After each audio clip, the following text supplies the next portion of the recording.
Hey, what up everybody, this is Stevie Breach coming to you, finishing up a day of work. I honestly am one of the people that falls for the marketing campaign of the WWE video games. Honestly, every year I go out and I buy this special edition. I have to pay an extra $20 to $30 for a game that freaking 88 will make fun of me in a couple months for, that I played for about a week, maybe 2 weeks, and then put on the shelf and never turn on my Xbox again. I love buying games. This year I bought the wrestling game, I bought Madden, and I bought the baseball game, all for my new Xbox. Played them all for about 2 weeks, and then never saw them again. I honestly can't even tell you the last time I turned on my freaking Xbox, but this year I fell for it. I own... Now that I think about why am I buying this? I own 3 different Undertaker autographs with him and his plaques from WrestleMania 27, 28, and 29. No. What do I have? I think I just have plaques from 27 and 28. Because I don't have a 26. Anyways, I got a lot of freaking Undertaker autographs. Everybody knows I have 3 of the 27 plaques. I've got 1 of the 28 plaques. I'm taking that down to... good old SummerSlam to get that signed by Triple H and Shawn Michaels. Unless I forget it, it's not going to happen. But yet, I bought the WWE 13 Special Edition for its badass tin box. It's Undertaker autograph little card gimmick deal that's going to be in there.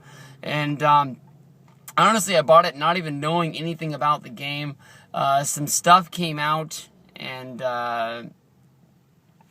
basically said that the whole tagline of this year's game is going to be the something about the fighting of the immortals. And the first thing that came to my mind is the only thing that's ever been immortal in freaking WWE or WWF. It's Hulk Hogan. How can you build a history of WrestleMania? Well, I guess that's another thing that they're building the game around, is the history of WrestleMania, the 29 big events that have built the WWE to what it is today. They're going to be featuring, you know, how the last year you went through the Attitude Era and did all the big moments. This one, I guess you're going to have to fight and recreate all the big moments. The big ones, it's going to be like Hogan slamming Andre will be one thing you have to beat to pass it up. The next one is Hogan versus Rock at WrestleMania 18. You'll have to probably beat the legend as Rock. And then the last one is Rock and Cena at WrestleMania 28. Those are the 3 big moments that they're building up around. But I'm sure you'll have Ricky the Dragon Steamboat and Macho Man from WrestleMania 3. Oh, shit. Maybe you can recreate the end of WrestleMania 9 with Yokozuna beating Bret Hart. And you have to be Hogan and come in there and beat Yoko in under a minute. I wonder if that's going to be something they're going to do. If that's just something they're just going to sweep under the rug. But... I think it's pretty awesome, and it's pretty badass, and it's almost like cheating, like how WB is able to sort of get this deal done. How Hulk Hogan, I know that like he was on the WWE All-Stars game that came out back in the day. That was like an NFL sort of blitz. I think it came out in 2010, the same year that he signed with TNA. And that was a little bit weird because it might have been like he signed the deal before he actually signed with TNA, so they were able to squeak it on through. But here he is signing a new deal to be in this WWE video game. I know that like the way it is on paper is that like Hogan signed a deal with the video game company. He didn't actually sign a deal with WWE. But it's like, it just shows you that spot that TNA is in, is that they can pay Hogan all this money, but yet they don't even have exclusive rights to Hulk Hogan himself. They're able to sell some Hulkamania t-shirts, this, that, and the other. But Hogan's also like allowed to have his own brand of Hulkamania shirts that he sells at his surf shop, that he doesn't have to share that income with TNA. That's all his money. And it's not like really like, you know, like freaking John Cena can start printing up his own John Cena shirts and selling them on johncena.com, and Vince McMahon's not going to get a portion of that money. How, you know, Hogan and Bischoff got this deal with TNA to where they're able to, you know, forget selling t-shirts, sell your rights to be in a WWE video game. It's just crazy. You just gotta wonder why, you know, Dixie doesn't go to Kurt Angle and be like, you know, Kurt, You're worth a lot to us, but we haven't had a video game come out since 2008, 2009 with the Impact game.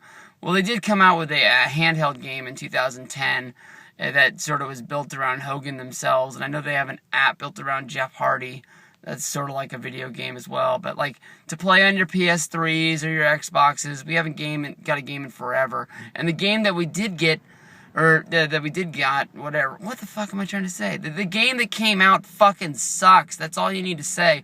I played that game like a motherfucker, and I loved that career mode, but for some reason, when you got to the tag match of AJ Styles and Tomko, those motherfuckers were unbeatable. That was the best tag team of all time. You go outside and you hit those 4 chairs that be outside of the ring, you knock the shit out of AJ, and just when you're about to pin him, Tomko comes in, breaks up the pin. AJ gets the hot tag. Tomko comes in and beats the shit out of you in under a minute, and then all of a sudden you have to fight this match over again. I tried to beat that game, or not even beat the game. I tried to beat that match for like 2 weeks. I get fucking worked up to the point I'm about to have a heart attack. Fuck it. It's not worth it. I put that game down and never went back to it. The last WWE game, honestly, the reason why I stopped playing that is because I couldn't win a Royal Rumble. I've never been able to win these Royal Rumble games. I don't understand is when you're playing the Royal Rumbles, you know, the guys that are controlled by a computer, they can just walk up, pick you up, and they toss you out. For some reason, I got to hit on somebody for 3-4 minutes. Then I got to sort of grapple with them and try to body slam them over. Why can't I just pick them up and throw them out just like everybody else has been? I don't know. But Hulk Hogan's going to be in the new game. He's got the commercial out there. It's not like the Warrior where he's actually walking around like, what up, brother? But, you know, they at least, you can tell it's Hogan in the commercial. And it's built around him slamming Andre and just how big of a moment WrestleMania 3 was. Who knows if they're going to go out there and sign the rights to Mr. T. Maybe you'll be able to get a little WrestleMania 1 on. Oh, man, WrestleMania 2. What an awesome main event WrestleMania 2 was. That was awesome. You go back and watch WrestleMania 2 as a whole. You want to get a rope and tie it to your freaking ceiling fan. Good Lord. That is honestly probably one of the worst WrestleManias of all time. As much crap as like WrestleMania 11, WrestleMania 13, WrestleMania 9. As much as that gets, I mean, WrestleMania 2, that's the shits. I mean, the whole 3 cities deal and spanning everything out, it didn't work for me. I can't even tell you the last time I watched that show. And I've thought about reviewing it every time, WrestleMania season comes around. But it's just not worth the pressure. It's just not fun. But Hogan's going to be in the game. I'll give you half a flex. I'll give you another flex. You can put those 2 pictures together in Photoshop. Be doing the Hogan pose for you. But that's freaking cool how they're able to pull that off. It's just crazy. I don't know. Let me know. You guys getting it? I'm getting it. Peace out.